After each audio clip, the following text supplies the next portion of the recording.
সব জান্নাতীরা মঙ্গলবারে উড়াল দিবে। বেলা ডুবে ডুবে একটা পাথরের মধ্যে রেস্ট নিবে।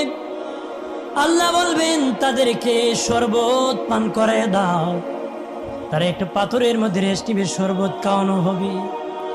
বুধবারে সকালবেলা উড়াল দিবে। বেলা ডুবে ডুবে আরেকটা রেস্ট হাউসে তারা রেস্ট নিবে। আল্লাহ বলবেন তাদেরকে সারাবান তাহুরা পান করায়া দাও। বৃহস্পতিবার আমার উড়াল দিবে গো। বেলা ডুবে ডুবে আল্লাহর আরশে আজিমের মধ্যে তারা পৌঁছে যাবে। আল্লাহর আরশে যখন ওই জান্নাতীরা যাবে, প্রথম দিদারে এলাহি পুরস্কার আমি বলেছিলাম মুমিনের। এই জান্নাতীরা আরশে আজিমে যাওয়ার পরে আল্লাহর বান্দার মধ্যে, আল্লাহর বান্দির মধ্যে এরকম একটা পর্দা থাকবে।